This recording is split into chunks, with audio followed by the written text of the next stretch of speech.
Hi friends, welcome to GRN Entertain. So this is the review of the book The Psychology of Money.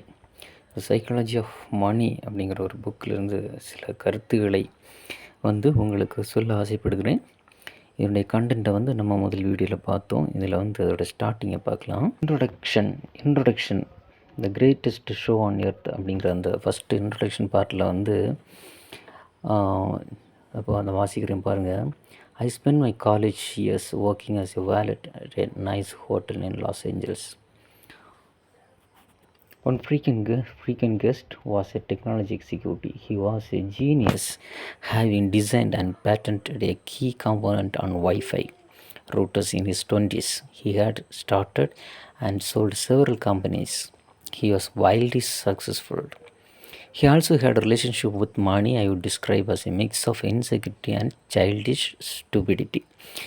இதில் என்ன சொல்கிறார் அப்படின்னா, இவர் இருக்கக்கூடிய அந்த இடத்துல ஒரு ஜீனியஸ், அது ஒரு நல்ல ஒரு what we say is excellent person, ஒரு இன்டெலிஜென்ட் பர்சன் இவர் மீட் பண்ணுறாரு. He is well talented and he sold several companies and he was very rich. அவர் பணத்தை எப்படி யூஸ் பண்ணுறது அப்படின்னு தெரியாமல், so he was not able to understand or not able to understand the value of the money, and he spent as what we say as a water. அப்படி நம்ம பணத்தை தண்ணியாக செலவு செய்தால் என்னவாகும்? அதாவது சேமிப்பது மட்டுமல்ல, only the saving is not the savings.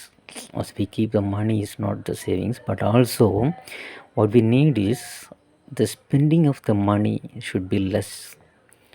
What we spend, it should be in useful way. That is also a very good savings. அப்படிங்கிற ஒரு கருத்தை the greatest show on the earth அப்படிங்கிற இந்த ஃபஸ்ட்டு பார்ட்டில் சொல்லியிருக்கிறாரு. ஸோ ஃப்ரெண்ட்ஸ், நீங்கள் saving பண்ணணும், பணத்தை சேவிங் பண்ணணும். If you think you want to save money, so stop using the money in unsuccessful way. So without any purpose don't use money.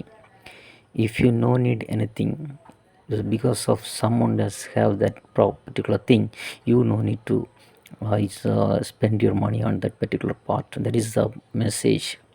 So ஒரு தேவை நமக்கு இருந்தால் மட்டும் பணத்தை செலவு செய்யணுமே தவிர, வேறொரு ஆள் கையில் அந்த பொருள் இருப்பது, வேறொரு ஆள் கையில் ஒரு பொருள் இருக்கிறது என்பதற்காக மட்டும் பணத்தை செலவு செய்யக்கூடாது. அதுவும் மிகப்பெரிய ஆபத்து. ஸோ யார்கிட்டே ஒரு பொருள் இருக்குது, அது அவங்க தேவைக்கு அவங்க வச்சுருக்காங்க. நம்ம தேவைக்கு என்ன வேணுமோ அதை நமக்கு பயன்படுத்தணும். That is a wonderful way, one of the way of savings அப்படிங்கிறது இந்த ஃபஸ்ட் பார்ட்டில் சொல்லியிருக்கிறாரு. ஓகே, கீப் வாட்சிங் for the next part. Thank you.